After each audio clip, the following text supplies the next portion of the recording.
Olá, seja bem-vindo ao canal Velho da Periferia. Hoje a gente está começando uma nova série que eu prometi na postagem passada que ia ser uma série curta. O nome da série Eu Sei, eu estive lá. Eu quero contar um pouco para vocês sobre as coisas que eu vivi, as coisas que eu passei, as coisas que me foi permitida acompanhar. No episódio de hoje nós vamos falar sobre as décadas de chumbo, que o pessoal diz por aí, a ditadura militar. Então eu quero contar um pouco, um episódio sobre essa experiência. A experiência que eu tive com as décadas de chumbo. Espero que vocês gostem do vídeo e ao final deixe o seu gostei ou não gostei. Se gostar, compartilhe com os amigos. Se não gostar, compartilhe com os inimigos. E a gente vai seguindo aqui.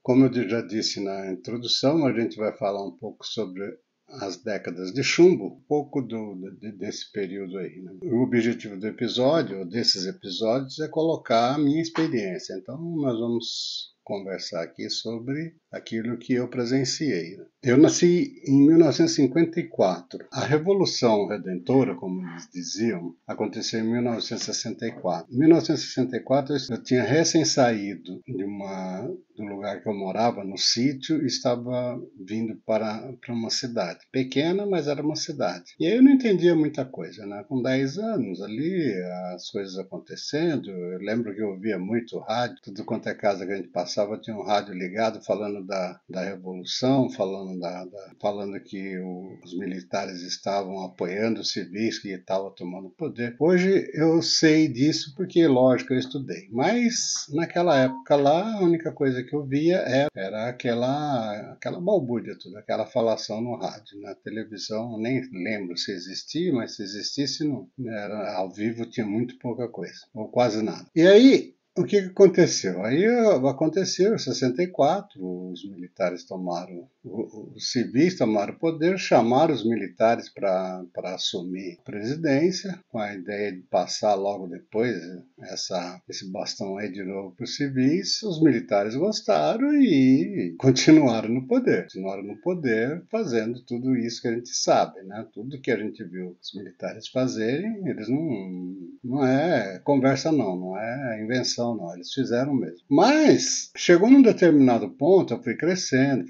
Quando eu estava fazendo 18 anos, quase completando meus 19 anos, eu saí lá do estado que eu morava no Paraná, saí de lá e fui para São Paulo, a cidade de São Paulo. Isso era 1973. Eu chegando em São Paulo, eu cheguei na época em que quem estava na presidência era o Emílio Garrastazu Médici, né? O Médici, depois do Costa e Silva, foi aquele presidente, segundo os historiadores, aí o que mais fechou o Brasil para a democracia, né? E aí eu cheguei em São Paulo em julho de 73 e estava fervendo, lógico que estava fervendo. Eu lembro que quando eu me estabeleci em São Paulo, morava numa região, na Barra Funda, e as coisas aconteciam muito perto dali, aconteciam as coisas revolucionárias mesmo, as coisas ou a contra-revolução, vamos dizer assim, né, acontecia com os estudantes da PUC, que ficava nas Perdizes. Então era bem perto de onde eu estava. Né? Gente, a gente sentia no ar aquele ambiente, porque as coisas culturais mesmo aconteciam no Rio de Janeiro, né?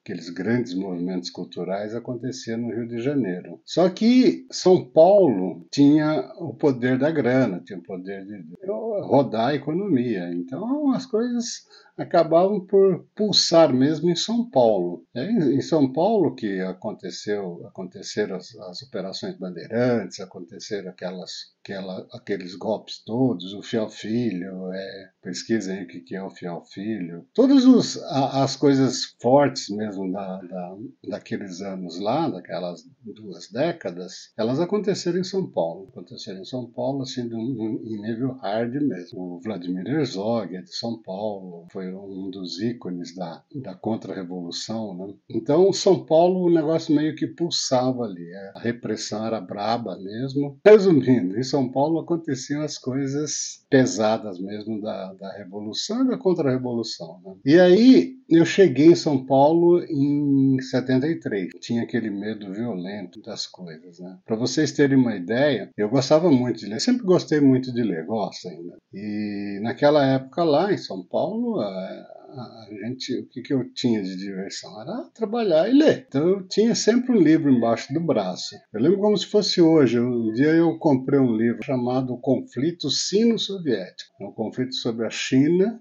e a União Soviética. E a capa do livro era uma capa meio, sei lá, para quem estava combatendo o comunismo, era uma capa que mostrava que naquele livro ali tinha um assunto sobre o comunismo. Aí o que eu tinha que fazer? Eu tinha que pegar, encapar esse livro para não andar com, não mostrar aquela capa lá nas viagens que eu fazia, né? Porque normalmente eu lia dentro de ônibus, esses negócios. E aí eu tive que fazer isso aí, só para vocês terem uma ideia de como que era a repressão que a gente sentia, o sentimento que a gente tinha. Então não era só física, não era só um negócio externo, não era um negócio interno também. A gente internamente a gente tinha essa percepção de que alguma coisa estava acontecendo. Mas eu cheguei lá então em 73, aí em 74 ainda eu lembro que eu trabalhava numa farmácia, lá numa praça chamada Marechal Deodoro, na Barra Funda. Quem é de São Paulo vai conhecer, é perto do Teatro São Pedro. Eu trabalhava nessa farmácia,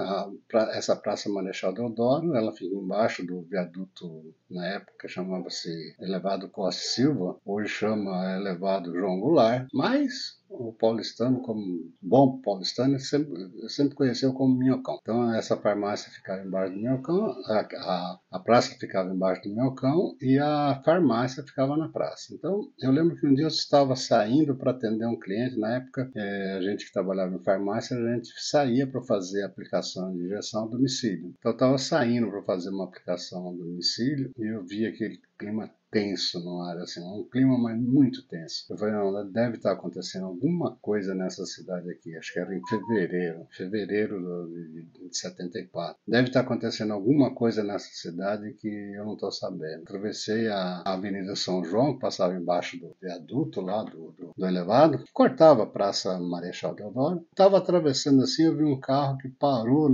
do outro lado, alguém desceu, eu já fiquei assustado, falei, o que está acontecendo? Olha só o nível de fobia que a gente tinha, o nível de neurose que a gente tinha com as coisas. E aí naquele dia lá, por acaso naquele dia lá não estava acontecendo nada, não era nada político, nada de ditadura, não era nada daquilo lá. Infelizmente naquele dia lá estava acontecendo um incêndio no Joelma. No Joelma aconteceu em fevereiro de 74, marcante, muito marcante aquele incêndio lá. Se vocês puderem pesquisar, pesquisa aí. Foi assim, em termos de proporções, em termos de pessoas que morreram, ele ficou por muito tempo sendo o maior desastre com prédio. Parece que só perdeu esse lugar aí quando aconteceram o ataque às Torres Gêmeas em Nova York. Morreram muitas pessoas, só na época, no incêndio, no dia do incêndio lá, morreram 180, quase 190 pessoas que moravam naquele prédio. Trabalhavam, né? Na verdade era um prédio comercial que trabalhava naquele prédio lá. É o edifício Joelma. Um dia que vocês puderem pesquisar, vocês pesquisam. Então veja, aquele incêndio que estava acontecendo lá no Largo do Anhangabaú, eu estava na Praça Marechal Deodoro, não sei, deve dar aí, sei lá, uns 5 quilômetros de distância, 4 quilômetros de distância, de onde eu estava para o Largo do Anhangabaú, onde estava acontecendo o incêndio. Aquilo lá trazia para a gente, assim, não sei o que acontecia, trazia para a gente uma sensação de insegurança, uma sensação de tudo, e não era nada infelizmente, não era nada referente à ditadura, porque a ditadura reprimia, mas acabava assim, nos episódios mais graves acabava morrendo uma, duas pessoas, e naquele evento lá, o incêndio no Joelma, acabou morrendo durante o incêndio 187 pessoas, parece. pouco mais, pouco menos, mas tem estatística aí que fala de 187. Fora as pessoas que, em função do incêndio, ficaram mal e morreram. Parece que as vítimas, assim, fatais, chegou no número de 300. Mas, veja como é que é. A hora que aconteceu isso aí, a gente ficou meio tenso. Eu fiquei tenso. Eu lembro perfeitamente desse momento aí, eu fiquei muito tenso. Mas aí entrou, logo depois do Médici, entrou o Geisel. Com o Geisel aconteceu um negócio assim interessante. A ideia dele sempre tinha um slogan dele lá que ele ia fazer a abertura segura e gradual, né? Ele ouvia muito o Gouveia do Couto e Silva e eles resolveram então fazer a abertura política. Só que para fazer isso aí eles precisavam de veja como que é, né? Eles iam fazer uma abertura, devolver o país à democracia, só que para fazer isso aí, eles tiveram que fechar o Congresso, baixar um pacote, e aí eles baixaram o famoso o pacote de abril, né? E esse pacote de abril aí deu uma mudada total em um monte de coisa, Ele criou o famoso senador biônico, né? Se vocês pesquisarem, vocês vão ver, né? O Brasil tem 3 senadores sempre, né? E os brasileiros sempre votaram nos 3. Esse pacote de abril aí foi um pacote que mudou a Constituição com o Ernesto Geisel, e ele acabou trazendo a figura do senador biônico. E o senador biônico o que que era? Era um senador que não era votado pela população. Era a Assembleia Legislativa de cada estado, ou um colégio eleitoral, não lembro direito, né? Mas não era o eleitor, era uma eleição indireta para senador biônico. Os governadores também não eram eleitos pelo povo.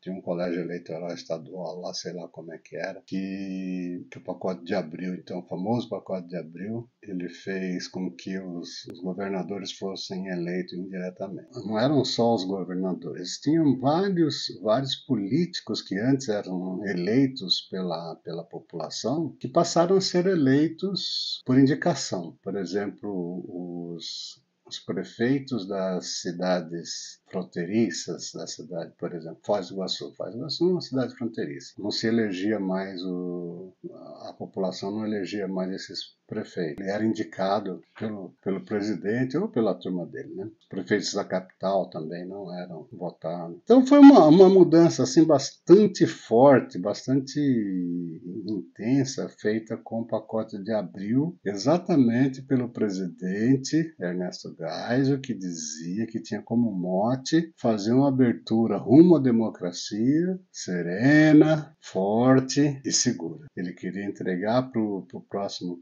presidente, ele queria entregar um Brasil rumo à democracia. Só que para fazer isso, ele teve que estuprar a Constituição, ele teve que fechar o Congresso, baixar um pacote, e esse pacote aí foi obedecido por um bom tempo, e a partir dali começou então um percurso para os militares entregarem o poder aos civis. O Ernesto Geisel tinha como meta ser o penúltimo presidente, ele ia passar militar, né? Ele ia passar para um próximo presidente, que acabou sendo João Figueiredo, e o João Figueiredo passaria para um civil. Era esse o plano do Ernesto Geisel. E o Ernesto Geisel assumiu em 74, um ano depois que eu cheguei em São Paulo. Só que o Ernesto Geisel, dentro dessa ideia dele de fazer uma abertura política, ele tinha muitos militares contrários a essa ideia. Então não era tranquila a posição do Ernesto Geisel, não. Ele teve que, inclusive,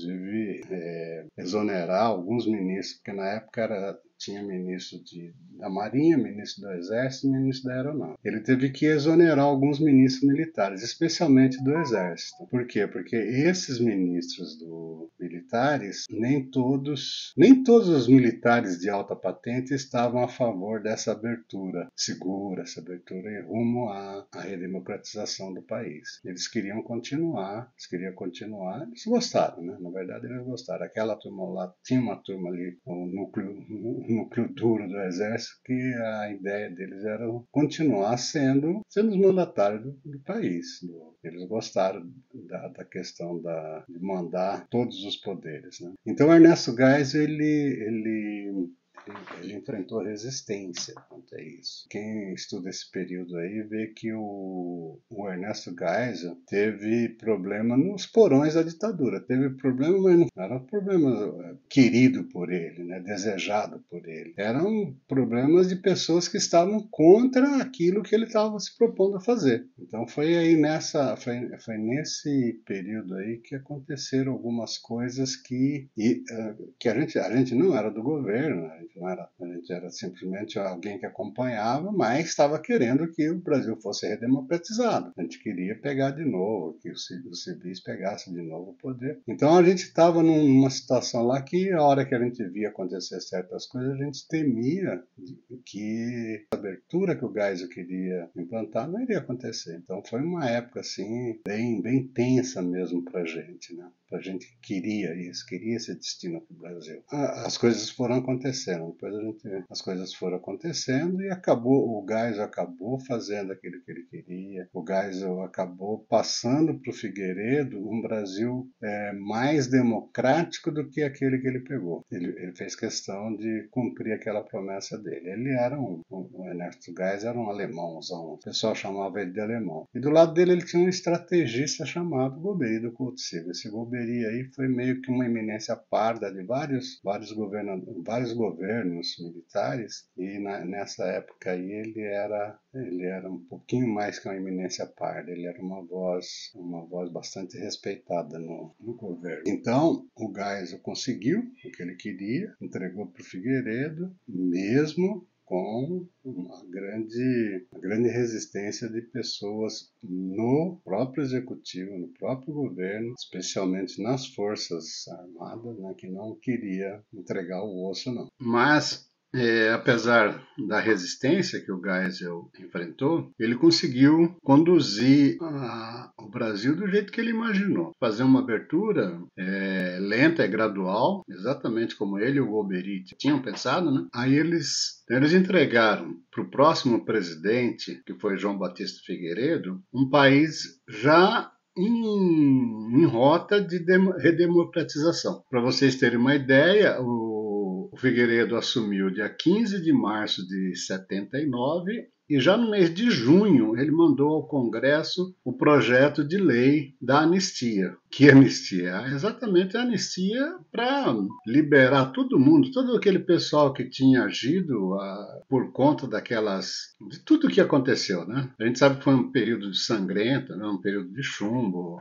Existe estatística aí que o governo militar, a ditadura militar, como eles dizem, né, chegou a dizimar 400 e poucos brasileiros. Existe estatística também que os terroristas, os guerrilheiros que estavam na contra-revolução, tipo outro tanto também de vítimas, né? Se bem que a gente tem que considerar que as vítimas do sistema da tortura oficial era mais fácil de ser levantadas depois, né? Dom Evaristo Arnes comandou um projeto chamado Brasil Nunca Mais, que que fazia levantamento das torturas que houve no Brasil. Eles conseguiram, os dados que eles conseguiram lá foram todos dentro dos processos militares, né? Da justiça militar. E as coisas que aconteceram nas guerrilhas, com o pessoal da contra-revolução, os terroristas e esse pessoal aí, os guerrilheiros, não se tem registro de nada. Mas mesmo assim ainda se fala no número de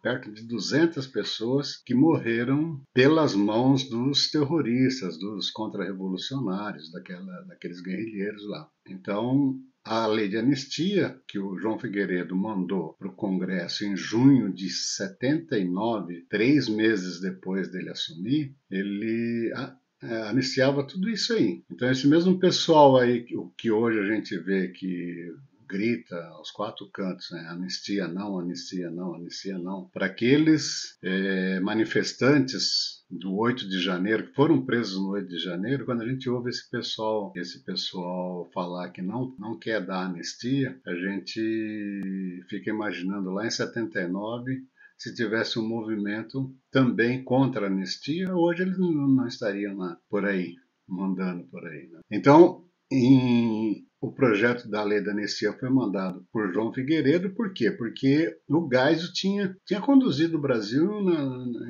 para ter as condições de fazer essa abertura que foi feita, essa anistia que foi feita. Em agosto de 1979, então foi sancionado pelo próprio João Figueiredo a lei da anistia, e aí todas as pessoas que cometeram crime ou não, que agiram na sombra ou a céu aberto, agiram nos porões ou na superfície, todas essas pessoas estavam anistiadas. Estavam anistiadas, várias delas estavam exiladas, né, que tinham sido exiladas, puderam voltar para o Brasil. Dentre essas a gente teve o Brizola, teve o Gabeira, Miguel Arras, muita gente importante mesmo que passou a fazer parte da política brasileira depois dessa lei da anistia, foram anistiados e voltaram. Isso tudo fruto daquela abertura lenta e gradual que o Ernesto Geisel tinha feito, embora a incongruência disso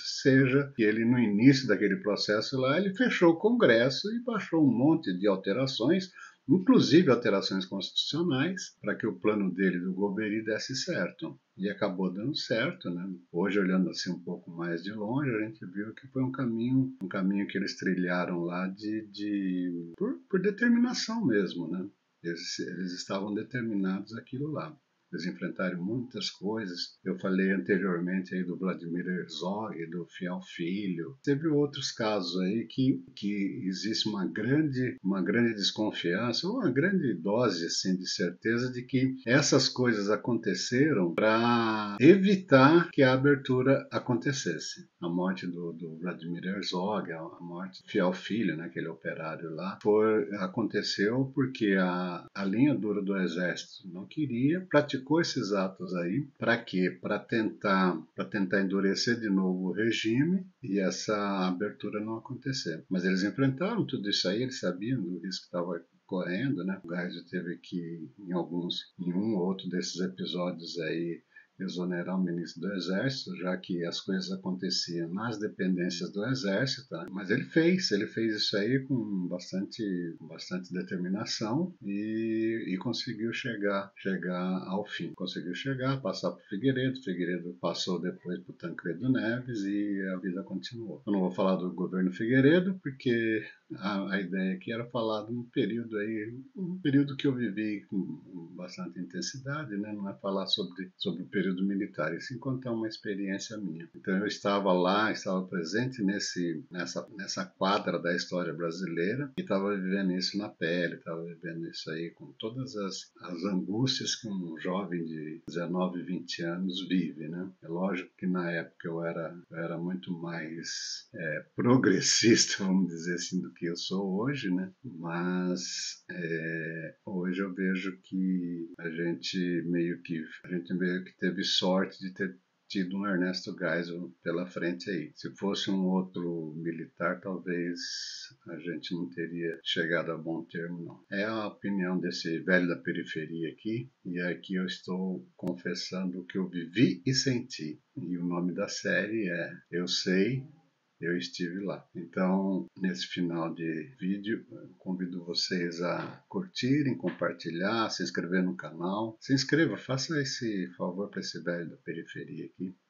A gente vai tentar falar um pouco, está tentando falar um pouco do que sente alguém que vive aqui na periferia do Brasil. Então, direto aqui desta periferia do Brasil que a gente tanto gosta, até o próximo vídeo.